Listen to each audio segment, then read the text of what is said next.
Samedi 18 mars 2017, mesdames et messieurs, bonsoir et bienvenue à cette édition sur la télévision Labari. Le secrétaire général adjoint du syndicat national des agents contractuels et fonctionnaires de l'enseignement de base SINASEB a été interpellé hier vendredi à la police judiciaire. Dans une déclaration rendue publique cet après-midi, son syndicat, c'est-à-dire le SINASEB, a condamné cette interpellation. Le point avec Abdourazak Hamidou et Abdel Nasser Seydou.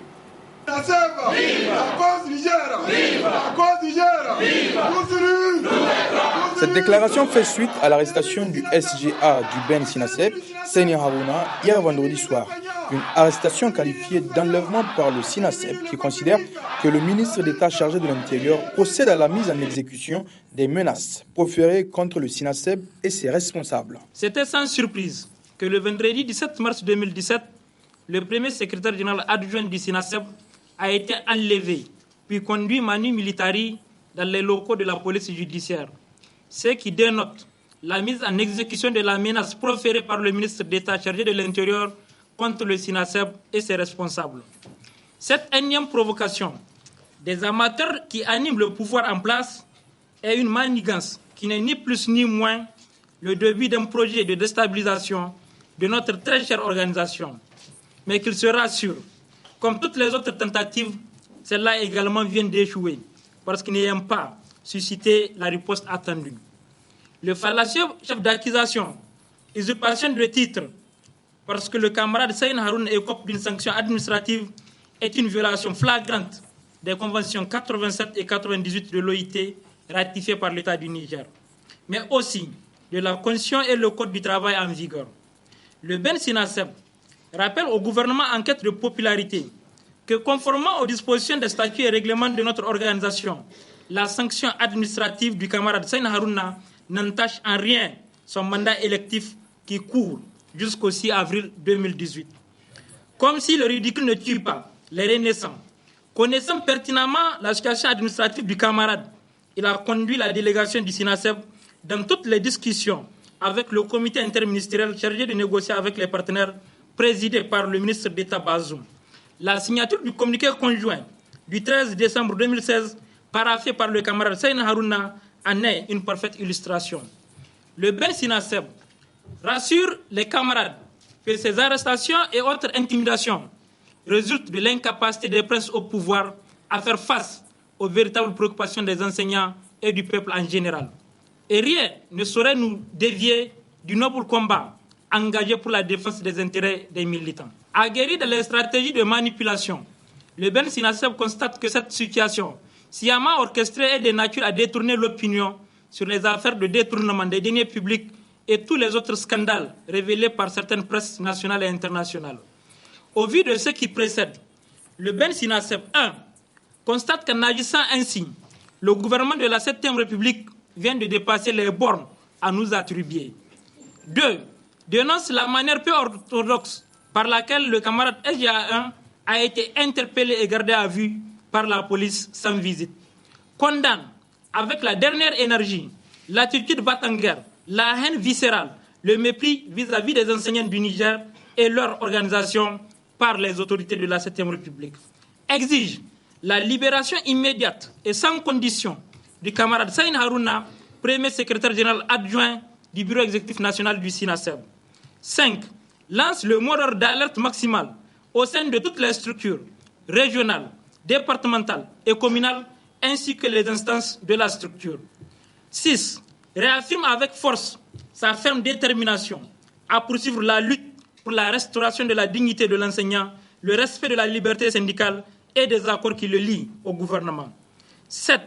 Demande à toutes les enseignantes et tous les enseignants de rester sereins et mobilisés autour du cadre en attendant les tout prochains mots d'ordre, car rien ne résiste au temps.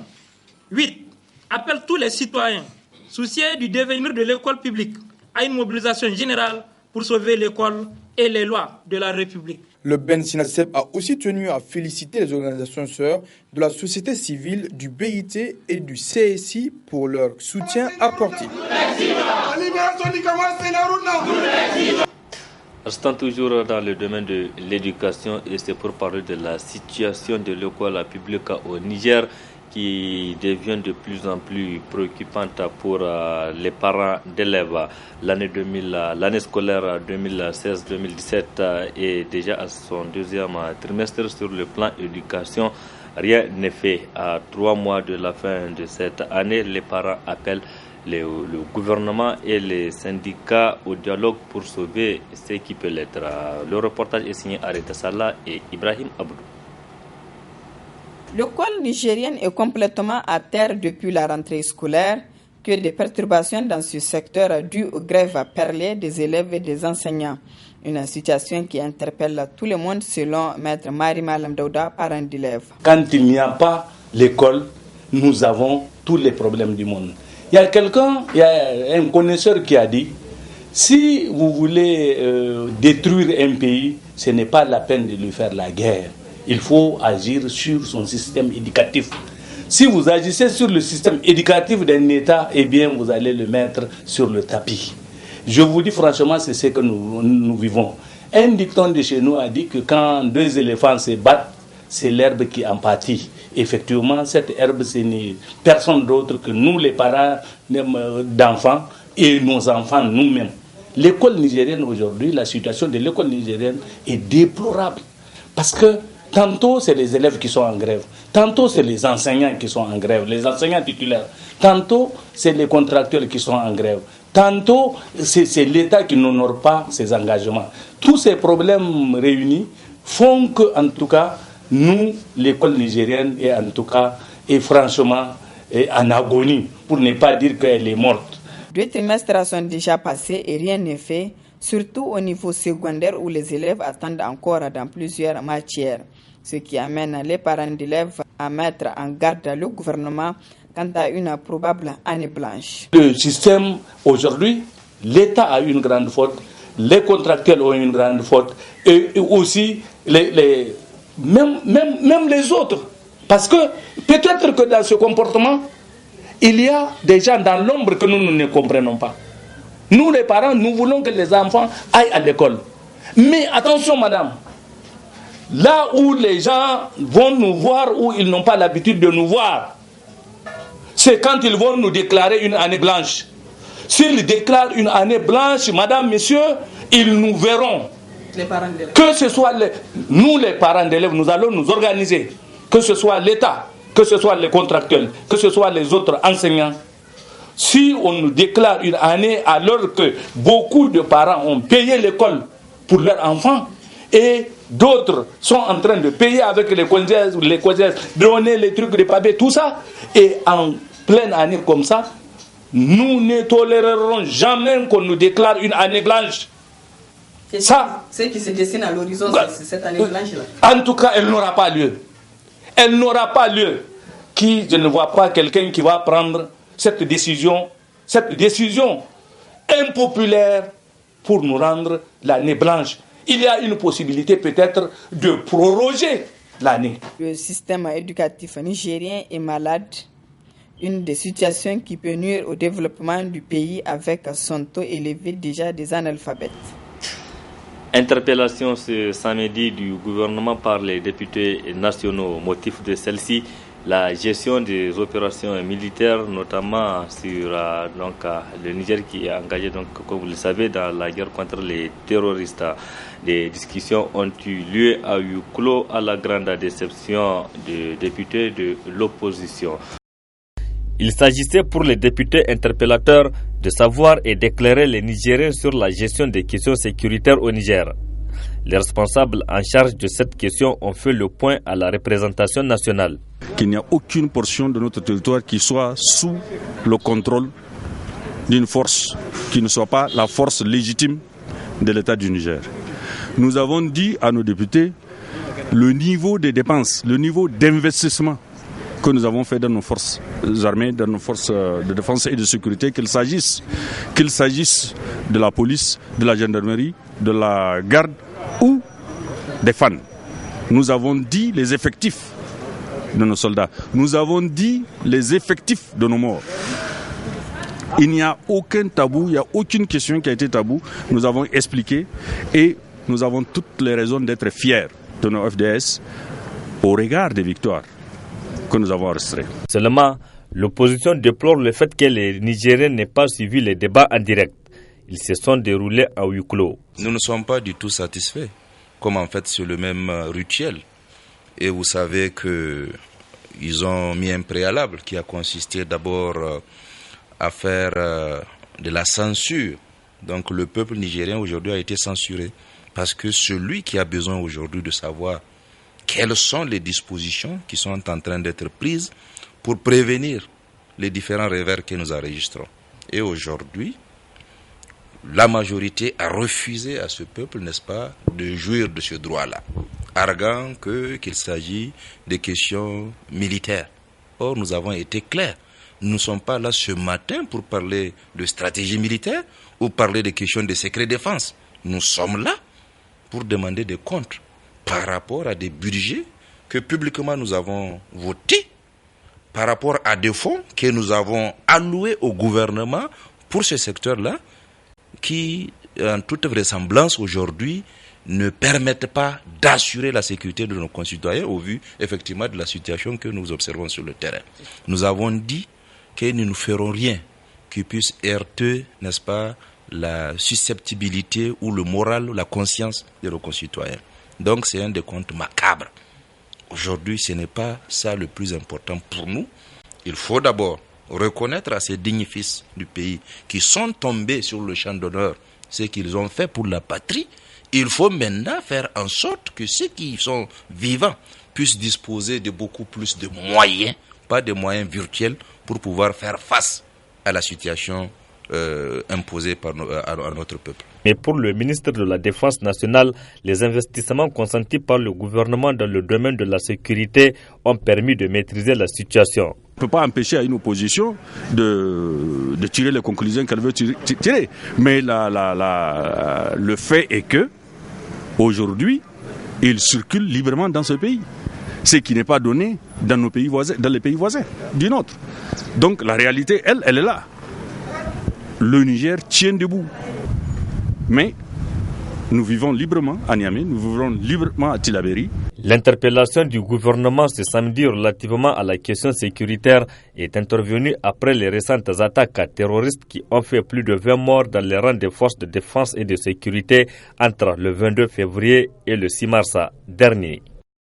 Direction la rive droite à Grogne ce samedi des habitants du quartier Zarmagandei. Ils se plaignent du blocage des travaux de construction des digues qui ont dégradé la principale voie de ce quartier. Ces habitants demandent aux autorités de trouver des solutions à cette situation avant les premières pluies.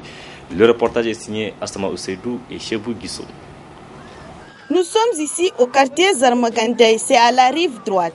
Les riverains sont sortis pour montrer leur mécontentement vis-à-vis des travaux qui ont débuté, cela fait plusieurs mois, malheureusement qui sont aux arrêts avec toutes les conséquences pour les riverains qui se plaignent de la dégradation de la principale voie. Nous vivons une situation difficile, surtout à l'approche de la saison hivernale. Voici notre route qui a été déballée, ça fait 1 an. Depuis septembre, ceux qui ont commencé ce travail n'ont plus continué le travail, se sont arrêtés. On ne sait pour quel motif. Aucun signe ne nous montre que vraiment d'ici la saison hivernale quelque chose peut être fait. Quand vous partez un peu devant, vous allez voir, vraiment c'est la seule voie d'accès du quartier. Et c'est même la voie que fréquentent aussi ceux qui prennent les corps des morts pour aller au cimetière. Quand ils les prennent du CHU, c'est la seule voie qu'on suit. Et malheureusement, cette voie est presque même impraticable aujourd'hui. Ces habitants du quartier lancent ces cris de cœur. Quand 2 véhicules se rencontrent dans le trou, là, il faut que l'un cède la voie à l'autre. Ça, c'est un. Deuxièmement, pour avoir de l'eau d'un côté de la route à l'autre côté, il est très difficile de traverser la route avec. Troisièmement, pour l'accessibilité, même pour avoir accès aux services sociaux tels que la santé et autres, nous avons vraiment toutes les difficultés d'emprunt de cette route-là. Cependant, ces populations de Zarmagandei demandent aux autorités de leur trouver une solution le plus tôt possible avant la saison hivernale. Du sport dans cette édition avec le coup d'envoi cet après-midi sur le terrain de l'école de la formation de la jeunesse et des sports, l'INJS donc, de la 10e édition du tournoi de football Laissez-les jouer, un tournoi organisé chaque année. L'Académie Acha, 13 équipes participent à l'édition 2017 et de cette compétition dont le coup d'envoi a été donné, je le disais, par son parrain, le chef d'état-major des armées, le général Seni Garba. Ibrahim Tikere et Sardoumi pour le compte-rendu. L'édition 2017 du tournoi de football Laissez-les jouer coïncide avec le 10e anniversaire du centre de formation de football Acha Academy. Depuis 10 ans, les U15 et les U17 des clubs de Niamey s'affrontent dans le fair play et font étalage de leur talent. C'est notre 10e année que le centre existe et la compétition est aussi à sa 10e édition, 10 ans d'existence. Et cette 10e édition, en tout cas, elle est particulière par rapport aux autres parce qu'on a essayé de contacter les équipes des pays étrangers comme le Mali, le Burkina et le Burkina Faso. Mais malheureusement, au dernier moment, on a déjà établi un calendrier. Même l'équipe de Dori qui a déjà, en tout cas, envoyé ses frais de participation. Mais au dernier moment, ils ont eu un problème de carburant d'après pour se déplacer. 10 ans que le tournoi de football des jeunes Laissez-les jouer se déroule à l'INJS de Niamey. Pour ce 10e anniversaire, les responsables de Acha Academy ont enregistré la participation de 13 équipes. Des équipes de pays voisins annoncés ont désisté à la dernière minute. Pour les années à venir, nous comptons en tout cas élargir ça d'abord au niveau de toutes les régions du Niger et peut-être cibler 3 ou 5 équipes étrangères qui vont en tout cas faire en sorte pour en tout cas mettre en place, pour organiser un tournoi international digne. Cette année, on l'a tenté, mais au dernier moment, ils nous ont faussé en tout cas le pas. Nous, notre souci, c'est vraiment d'aider la fédération à toucher en tout cas tous les jeunes, parce que les compétitions des jeunes au Niger n'existent pas. Nous, en tout cas, notre souci particulier, c'est de donner la chance à tous les joueurs, à tous les jeunes joueurs des catégories inférieures, en tout cas, de compétir. Parce que sans la compétition, un jeune joueur ne peut pas progresser. Et pour avoir de grands joueurs, il faut les faire compétir dès le bas âge. Ce qui manque chez nous au Niger. Comme les années antérieures, c'est le parrain du tournoi, le chef d'état-major des armées, le général de division Seni Garba, qui a procédé au coup d'envoi de la compétition en présence de plusieurs invités. Je vous invite à suivre à présent le film des différentes réalisations du projet de gestion de catastrophes et de risques du développement urbain PGCR2U à travers plusieurs régions du Niger. Très bonne réception.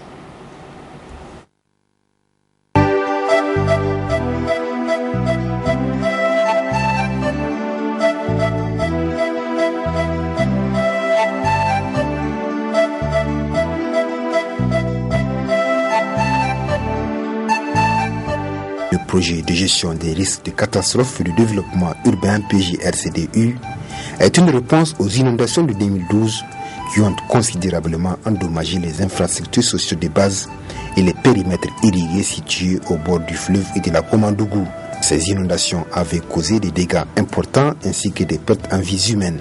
À travers donc la mise en œuvre de ce projet, l'État veut améliorer la résilience du Niger à travers la gestion des risques de catastrophes sur des sites ciblés. Mais nous, en tant que ministère de l'Action humanitaire et de la gestion des catastrophes, par rapport à la gestion des catastrophes, nous sommes un des partenaires privilégiés quand même du projet de gestion des risques de catastrophes et de développement urbain. Et nous osons espérer en tout cas que ce projet va réussir par rapport à son cahier de charges. Outre la gestion des catastrophes naturelles, le PJRCDU intervient aussi dans le domaine de l'assainissement, pour donc accompagner les autorités de la ville de Niamey dans leur combat contre l'insalubrité dans la ville et faire de Niamey une ville où il fait bon vivre. Le projet a doté la ville de Niamey de matériel d'assainissement. Un geste qui est d'ailleurs salué par le ministre en charge de la ville et de la salubrité urbaine. Je pense qu'aujourd'hui, nous, en tant que ministre en charge de la ville et de la salubrité urbaine, sommes fiers de ce projet et nous l'accompagnons. Et c'est ça aussi une très belle coopération entre le Niger et la Banque mondiale. C'est une très bonne chose et nous pensons que ce projet doit encore davantage nous accompagner parce qu'il faut bien que nos villes vivent, il faut bien que nos villes soient salubres, il faut bien que nos villes soient véritablement assainies.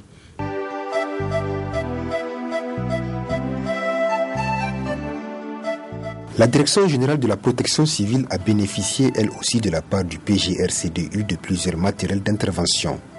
Une manière pour le projet de renforcer les capacités d'intervention des différentes casernes des sapeurs-pompiers. Quoi de plus normal pour le directeur général de la protection civile de reconnaître à juste titre la qualité des multiples efforts du projet. Nous avons bénéficié du renforcement des capacités à travers l'acquisition des matériels et la formation du personnel et bientôt la construction d'infrastructures sur les 4 régions bénéficiaires. Aujourd'hui, la protection civile nigérienne, et si on la compare à ses sœurs d'Afrique de l'Ouest, nous avons aujourd'hui en tout cas une capacité d'intervention qui s'est accrue et qui n'est sans commune mesure comparable à celle des pays voisins. Pour le directeur général de l'Office national des aménagements hydro-agricoles, l'apport entre le PGRCDU et son institution est inestimable.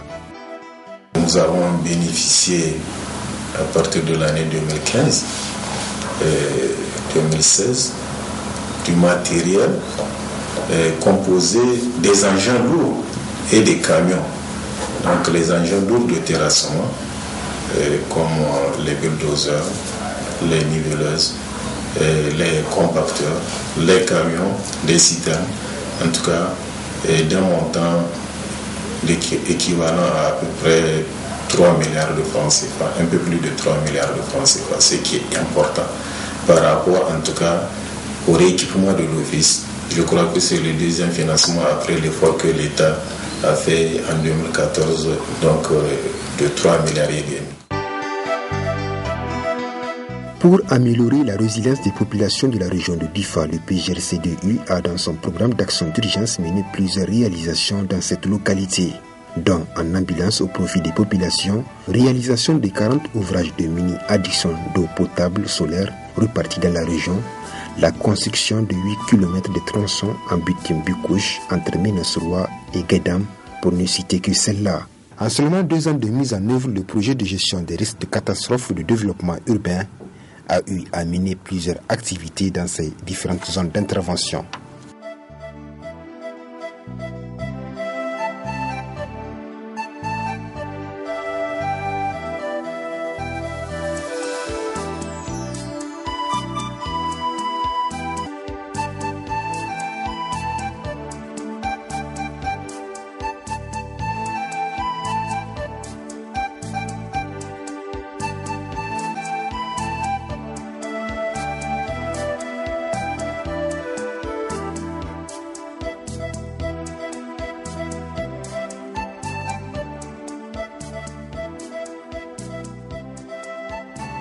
Le projet de gestion des risques de catastrophes et de développement urbain PGRCDU est à un rythme de croisière vu les nombreuses réalisations enregistrées par le projet. En seulement 2 ans de mise en œuvre, a martelé le premier responsable de la Banque mondiale au Niger, partenaire qui accompagne l'État du Niger dans la mise en œuvre de ce projet. Le projet a pu surmonter tous les défis majeurs. Et aujourd'hui, je peux vous dire avec toute la confiance que j'ai que le projet est en rythme de croisière. Je suis très satisfait des avancées que j'ai constatées et aujourd'hui, nous pouvons dire que c'est l'un des projets phares qui vont permettre à la Banque mondiale et au État du Niger de pouvoir réaliser les objectifs majeurs. Les activités jugées très positives dont l'impact est sur la vie des populations. D'ailleurs, le PGRCDU a pour but d'améliorer les conditions de vie des populations nigériennes victimes des catastrophes naturelles. Pour l'année 2017, le projet envisage plusieurs activités. Nous avons d'abord en perspective l'activation du mécanisme de réponse immédiate. Donc c'est cette possibilité qui est offerte par les mécanismes de financement de la banque pour nous permettre de prendre en charge les populations victimes des inondations en 2016, les régions d'Agadez et de Tawa. Parce que comme vous le savez, Agadez et Tawa ont été les régions les plus touchées par les inondations cette année. Ça, c'est le premier dossier. Le deuxième dossier concerne la préparation du programme d'extension de la zone d'intervention du projet, comme cela a été sollicité par le gouvernement, n'est-ce pas, pour prendre en compte les régions de Tawa et d'Agadez, ce qui fera passer la zone d'intervention de 4 à 6 régions. Le troisième dossier important sur lequel nous voulons nous pencher cette année, c'est la préparation de la revue à mi-parcours.